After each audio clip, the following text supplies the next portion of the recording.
Bonjour à tous et bienvenue dans Le Défaussé. Le Défaussé, c'est quoi ? C'est une petite émission qui va durer 20 minutes qui vous présente du jeu de société. Je suis Zéphiriel et je suis avec ma pote Alex. Hola. Le Défaussé, ça se décompose comment ? En 3 parties. Une première partie de environ 8-10 minutes où je vais vous présenter un jeu. En l'occurrence, je vais présenter à Alex un jeu. Et on aura une deuxième partie où on nous entendra jouer et savoir quelle est l'ambiance autour de la table. Et une troisième partie où on va débriefer à chaud. Tout ça pour environ, allez, je prévois 15-20 minutes max. Max, Okay. Mais 15 environ. Ma chère Alex, est-ce que tu connais le jeu négociateur prise d'otage ? Eh ben écoute, mon très cher Zef, il me semble que dès qu'on a eu l'idée de faire ce podcast, Ah, c'est un podcast, j'aime bien. Moi. Comme un pot au feu. On sait pas. Donc ce podcast, ouais, tu m'as amené à la revanche à Paris, donc à un bar à jeux. Et en fait, non, on essayait de faire le pitch du truc. C'est là, vrai, on a mis un petit moment à faire le pitch du podcast. Bref, et t'as dit, on vient, on joue. Et on a joué à 2 jeux, donc le négociateur prise d'otage et Codename Duo, C'est vrai. tu avais gagné pour la première fois Avec toi. en duo. High five en direct. High five. Et négociateur qu'on a perdu lamentablement, mais j'avais eu le droit à la meilleure anecdote jamais racontée pour un jeu de société. Voilà, exactement, du négociateur. Avec, t'avais pris un personnage qui s'appelait La Barbe, ou je ne sais plus. Absolument. Et tu m'as dit, Tu connais son histoire. c'est trop fort, trop fort l'histoire de La Barbe. Et donc tu m'avais raconté une histoire qui était genre, mais moi je pensais que tu vois ça se finissait bien, et en fait non. Et en fait la chute c'est juste la mort d'un otage. Donc d'une famille, mais bon. non, d'une famille. Ouais, en c'est une plus, famille. voilà, Ouais, donc déprimant à souhait. Mais je la raconterai peut-être plus tard celle-là pour le coup. Donc je vais te présenter un jeu que tu connais déjà parce qu'on l'a déjà testé ensemble, mais j'avais un doute qui s'appelle Négociateur prise d'otage. C'est un jeu édité par Don't Panic Game. Dont l'auteur est Agi, c'est ses initiales, Agi Porfirio, un truc comme ça. Illustrateur Monsieur Kishri Hamon, je dis ça très mal, je suis désolé pour eux. C'est un jeu à partir de 14 ans pour des parties de 30 minutes environ. Alors normalement c'est pour un joueur, mais en vrai c'est nul de jouer à un jeu comme ça tout seul. C'est que un. Ouais, il est noté comme un joueur, mais 2 choses m'ont vendu ce jeu. 1, c'est un jeu coopératif, parce que tu joues tout seul avec toi-même, normalement, c'est plutôt pas mal. 2, c'est un jeu où tu vas incarner donc un négociateur, il y a une prise d'otage, et tu vas devoir négocier avec le preneur d'otage pour sortir les otages et rendre les choses vivantes et le capturer. Donc bien la dépression si tu n'y arrives pas. Si tu n'y arrives pas, c'est un peu dans la merde, c'est un peu le relou, mais bon, pourquoi pas. Et en fait, ce jeu, je l'avais acheté à Cannes, pas en 2019, peut-être en 2018, et en fait, c'est trop cool parce que ça m'a rappelé des souvenirs de Magic, mais dans l'idée, en fait, les preneurs d'otages, dans la boîte de base, il y en a 3, je crois. Et en fait, les mecs se sont dit, on va sortir des preneurs d'otages en plus en booster. Qu'en fait, tu achètes ton petit booster à 5 balles, t'as ton preneur d'otages dedans, tes conditions qui vont avec, tes conditions de jeu, et t'as plein de cartes, et en fait, du coup, tu vas relancer le jeu avec un nouveau preneur d'otages. Et j'ai acheté les 4 premières, je crois. Il y en a 16 qui sont sortis. Ah ouais, le gars, il était motivé. Ouais, mais en fait, j'ai un affect particulier pour ce jeu. Je le trouve assez réaliste, assez cool, en vrai. Alors qu'en vrai, il est complètement pas réaliste sur plein de points, tu verras. Mais... Et en fait, il y a un côté très hasardeux qui est vraiment horrible, parce que le jeu, il se joue beaucoup avec des dés. Et en fait, c'est vraiment du hasard que tu contrôles pas du tout. Et en vrai, parfois, t'as juste besoin d'une seule réussite et t'en as pas. Là, tu l'as pas. Et tu perds le jeu sur ça et t'es vénère. Mais quoi. Ça fait partie du jeu. Voilà. Est-ce qu'on peut atteindre le point, je sais plus quoi, de Stockholm ? Comment on dit ? Alors, le syndrome de Stockholm. Qui non, tu peux pas, parce que tu n'es pas ni preneur d'otage, ni l'otage en tant que tel. Le syndrome de Stockholm étant le fait de se dire, je garde, je trouve des raisons à mon preneur d'otage pour avoir fait ça, en disant, mais vous comprenez pas, en fait, sa vie, elle est dure. Il m'a enlevé, il m'a séquestré, il m'a fait du mal, mais en fait, c'est parce qu'il a une vie qui est dure. Écoutez l'histoire de base de Strick ? Non. Ah, c'est ouf. Ah, il y a je crois que c'est un Affaires sensibles qui en parle. C'est un autre podcast du coup qui relate des affaires sensibles. Sur voilà, sur l'affaire le syndrome de Stockholm, c'est juste énorme, vraiment. Ah, j'écouterai ça. Tiens. Genre ça se tape la bise à la fin et tout, alors que les autres ils vont en prison, tu vois. C'est genre... c'est génial. Donc bon, écoutez cool, ça, c'est cool. Bon bref, est-ce que tu connais du coup le syndrome inverse de syndrome de Stockholm ? Le syndrome de Stockholm, c'est je suis preneur d'otage je suis un otage et je trouve des raisons à mon preneur d'otage pour avoir fait ça. Et le syndrome inverse qui s'appelle donc, le l'émission syndrome... durera 15 minutes. Voilà. Le syndrome de Lima, Lima, c'est Ouais. l'inverse, c'est le preneur preneur d'otage d'otage qui qui- se dit putain en fait je devrais pas faire ça, c'est horrible, Mais pauvre non. otage, en fait non mais je vais te libérer, je suis désolé, donc, et en tu fait vas t'as aller un chercher attachement l'histoire. à ton otage. Ok. Et voilà, donc je trouve ça super intéressant. Du coup, dans les deux sens. Ok, moi je ça croyais que existe dans c'était les deux sens, effectivement, ça. mais on parle plus du syndrome de Stockholm parce que en tant qu'otage c'est ce qui existe le plus, mais l'inverse existe aussi. Voilà, vous aurez appris ça au moins, c'est comme de la confiture, hein, je l'ai étalé là tout de suite. Je sais pas pourquoi, mais bon, on est à 5 minutes de podcast, tout va bien, on a un quart qui part de rien sauf le jeu, c'est parfait. Non, tout sauf le jeu plutôt. Donc, négociateur prise d'otage, comment ça va se passer rapidement? On va voir devant nous un petit tableau qui va nous donner l'humeur de notre otage. L'humeur dans le sens il est vénère ou il est pas vénère du tout. Ça, on va Notre pouvoir... preneur d'otage. Du preneur d'otage, Ouais, oui. t'as Du dit de l'otage, mais. ouais. Pardon, du preneur d'otage. On va voir aussi à côté de ça le nombre d'otages qu'il a, sachant que si plus de la moitié des otages sont morts, on perd la partie, normal. On va avoir aussi une carte qui représente notre preneur d'otage, qui a sa petite histoire avec. On va avoir ces deux revendications. Il y a une première revendication qui est celle qui est personnelle en mode je veux qu'on libère machin ou je veux du fric. Et il y a la deuxième revendication qui dit Un hélicoptère. je veux un hélicoptère pour me barrer, ou je veux un bateau, ou je veux une soucoupe volante. Bref, tu m'as compris. Et voilà. Et à côté de ça, c'est un deck building un peu particulier où on va acheter des cartes à chaque tour. D'accord, avec ce qu'on peut, c'est un peu la patience qu'a le preneur d'otage, parce qu'on lui téléphone à chaque tour. En fait, grosso modo, c'est une conversation téléphonique à chaque tour. Et en fait, on va acheter des cartes en mode non mais mec, en fait, tu peux me faire confiance, moi je vais t'aider vraiment. Et là, tu lances les dés et tu vois le résultat que ça donne. Et les dés que tu as sont corrélés à l'humeur du preneur d'otage. Donc plus il est vénère, moins tu as de dés. Et plus il est empathique avec toi, plus tu as de dés, parce que ça va, la discussion Du va hasard pur et dur, quoi. il y a une part de hasard. En vrai, au bout d'un moment, il y a une façon de jouer les cartes, en fait. Parce que tu dis, ok, cette carte-là, faut la jouer avant parce qu'elle va donner plus de possibilités après si elle réussit, mais si elle réussit pas, elle me pénalise pas tant que ça. C'est quoi comme type de carte, du coup? Il va avoir la carte qui va modifier l'humeur du preneur d'otage. Il va avoir la carte qui va te donner des points en termes d'acheter pour les cartes suivantes. Il va avoir les cartes qui vont te dire au bout d'un moment, ok, vas-y, libère un otage ou deux parce que de toute façon, on est cool et on t'aime bien. Et Elles sont toujours positives, les cartes. En fait, c'est un truc que tu vas toujours demander de façon positive. C'est dire, donne-moi un truc. C'est ok, je peux t'aider, mais donne-moi quelque chose. Tu veux un Big Mac? Pas de souci, mais libère un otage pour ça, s'il te plaît, quoi. Tu vois, c'est un peu dans ce genre-là. Tu veux un Starbucks? Ok, moi je t'envoie un macchiato, tout ce que tu veux, mais dis-moi ce que tu veux en face. Et t'as une revendication, donne-la moi. Et en fait, c'est savoir ça. Déjà, ça c'est dur. Parce que quand tu rates, ça se passe pas bien. En général, il y a des morts. Ensuite, en général. tu vas avoir aussi les revendications. Il faut trouver les revendications qu'il veut, mais entre chaque tour, il va avoir un système de terreur qui va s'appliquer et qui va en plus rajouter un système de jeu vraiment difficile en mode en fait il n'y avait pas 10 otages, il y en avait 12 parce qu'il y en avait 2 qui étaient cachés dans les toilettes. Un événement à la con qui va arriver. Donc voilà, moi j'aime bien cet affect avec le jeu. T'as un côté un peu RP, enfin moi je mets un côté RP dedans, un peu roleplay en mode je me tape des barres. Projette. Ouais. Ok. Et le jeu est très dur. Et en fait, je crois que j'ai gagné peut-être 2 fois. Mais je l'ai rincé ce jeu. Quand je l'avais acheté à Cannes, avec mes potes de là-bas, on l'avait rincé genre. On était parti Cannes, on avait fait peut-être 15 parties, tu vois. Et en fait, on avait enchaîné le jeu de toute façon, c'était vraiment trop cool. Pas du tout un petit sentiment de. Tu vois, t'en as marre de perdre. Non, parce qu'on s'éclatait tellement autour de la table, en mode. On dit des conneries, que ça a donné l'ambiance du jeu, en fait. Alors. Quand je l'ai représenté à d'autres potes, on n'avait pas du tout cette ambiance truc, donc il y avait un côté plus méta qui était là en mode attention, faut faire ça gars. Et du coup, en fait, quand on perdait, on était un peu frustré. Donc je pense qu'il faut le prendre un peu avec rigolade. Ouais. Bon, on va voir ce que ça donne. Ok, moi je suis OP, je me rappelle plus trop de la première partie, je sais qu'on avait perdu. Bah écoute, mais je crois que c'est 80% de perte. C'est plutôt pas mal. Ah, très bien. Allez, on y va.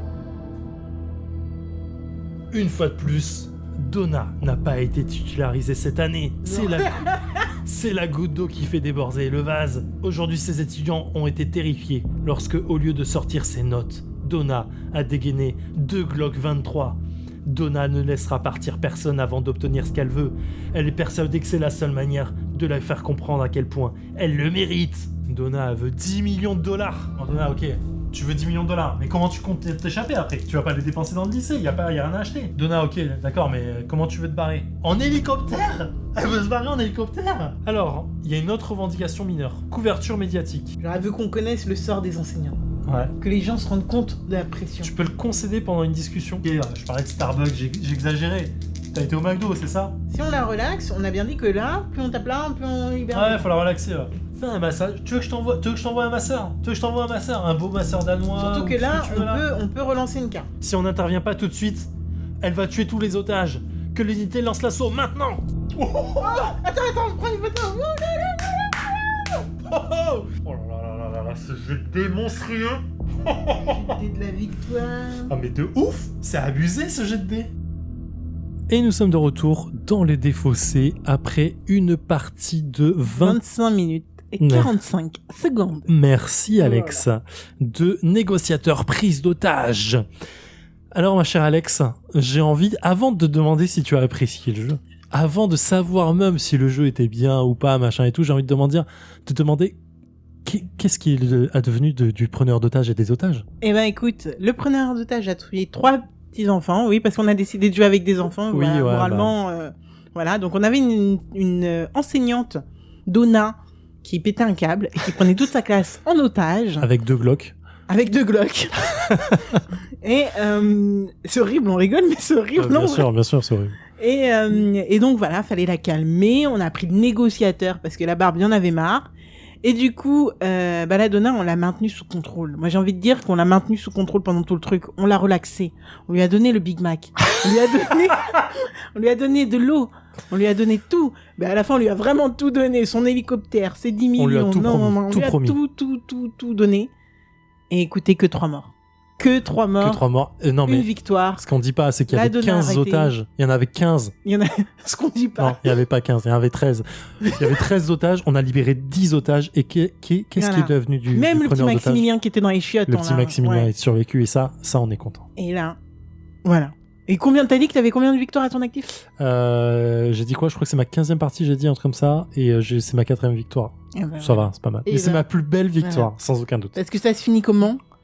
Sur Zéphiriel qui fait un all-in, enfin qui hésite à faire le all-in. On dit vas-y, on fait le all-in. Alex qui me dit non, on fait le all-in, on lui donne l'hélicoptère, on lui donne les 10 millions, on lui donne tout ce qu'elle veut, la couverture médiatique. Mais Alex, t'es folle, si on fait ça et qu'on perd sur un jet de dés, on a tout perdu. Ouais, on est joueur ou pas? Elle lance les dés, et là, c'est un triple victoire. Triple victoire, le truc qui est pas arrivé toute la partie. Mais complètement. Voilà, même le double 6. Ah ouais, parce que on pouvait jouer avec des... si on faisait des double 1, elle tuait des otages. Je crois qu'il y en a 2 qui sont morts comme ça. Ouais, il y en a 2 qui sont morts comme ça. Et si on faisait des double 6, et elle en libérait 1 ou 2. Un seul à chaque fois. Un seul. Ouais, c'était un mort ou un vivant. On n'a jamais eu aucune victoire. Et là, all-in, genre que de la victoire. Ah non, là, de la victoire. Le SWAT est rentré dedans. Là, ils l'ont maîtrisé. Les otages sont sortis sains et saufs, bon à part Chloé, Benjamin et Anthony. Voilà, qui s'en sont pas sortis, mais bon, hein. On a fait notre possible. En vrai, on a fait notre possible. Voilà. Je pense que le risque 0 n'existe pas. Je pense que c'est ce qu'on a après cette petite narration d'environ 2 minutes 40 sur le jeu, qu'est-ce que tu as pensé du jeu? Bah écoute, de toute façon, la première fois, il me semble que j'en ai été ressorti un peu frustré de la défaite, mais je m'étais dit...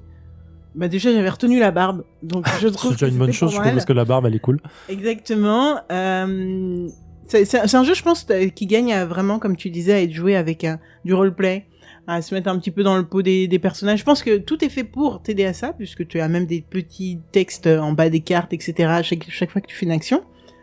On va pas se mentir, c'est vraiment beaucoup de chance. Ah mais clairement. Tu joues tes cartes, ok, elles peuvent coïncider plus ou moins avec ta manière d'essayer d'appréhender la situation et compagnie. Là, on a beaucoup joué sur du relax, par exemple. Ouais. Au début, avant de faire quoi que ce soit, on se relaxait. Après, on bavardait. C'était un petit peu tout le temps.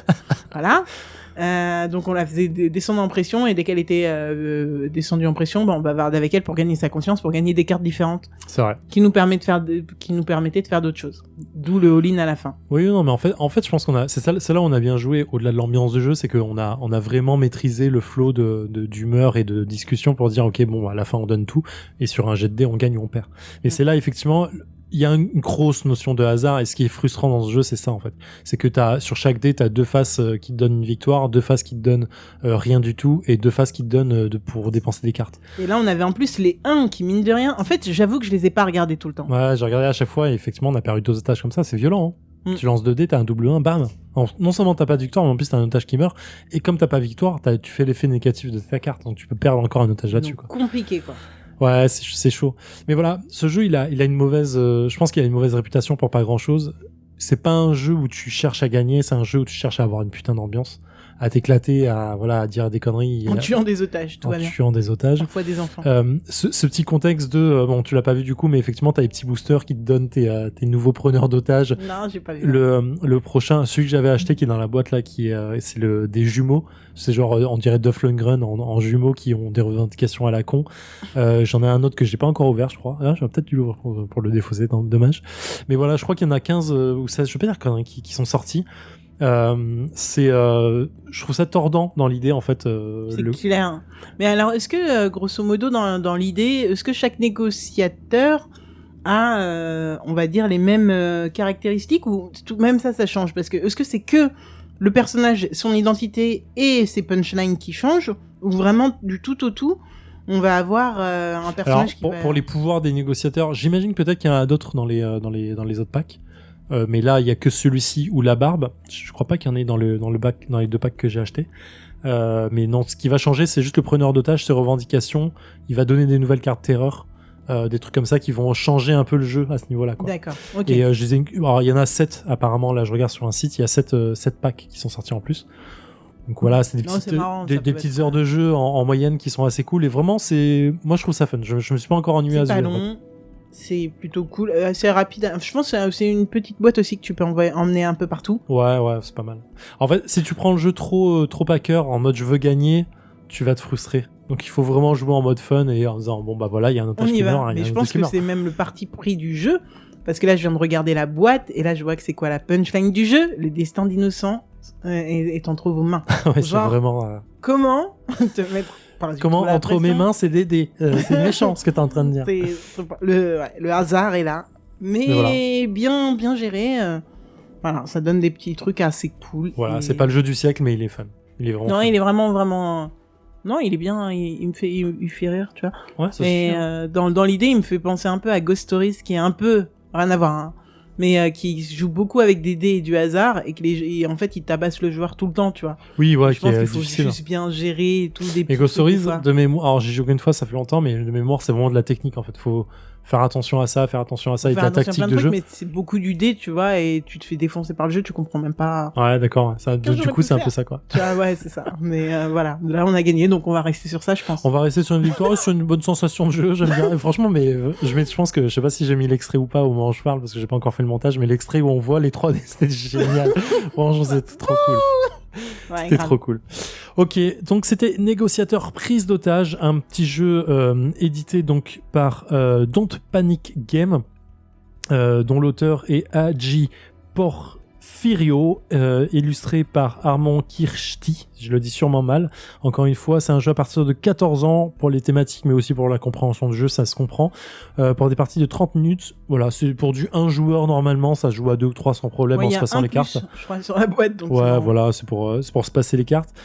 Et c'est aux alentours de 25 balles pour la boîte de base. Et je crois que les packs de boosters sont à 5 ou 6 balles. 5 ou 6 balles. Ouais, ça vaut le coup largement. Là, je me dis quand même, les auditeurs ont le droit quand même à la version où on a gagné le jeu, tu vois. Je pense qu'on serait beaucoup plus déprimés dans la version... Si on avait perdu le jeu, tu sais. Ouais, en plus, on a tué des gosses. Ouais, bon, on n'a pas... Mais là, ouais... c'est pas de chance parce que c'est du dé. Non, mais voilà, voilà. Là, on a géré. Alors que là, on est juste trop contents. Je reviens, je vous dis, c'est 10 balles. Alors, c'est un peu cher. le booster 10 balles le booster, c'est un peu cher. Il faut attendre des réductions, je pense. Ouais, je pense aussi. Mais bon... Je pense que je les ai chopés en réduction, limite. Assez cool à tester. Voilà. À tester, et puis... Si les premières défaites ne vous rebutent pas, bah go. Par contre, faut aimer la défaite au début, c'est clair. Ouais. Voilà, merci, c'était le négociateur prise d'otage. On se retrouve la semaine prochaine. Exact. Avec moi peut-être le calendrier.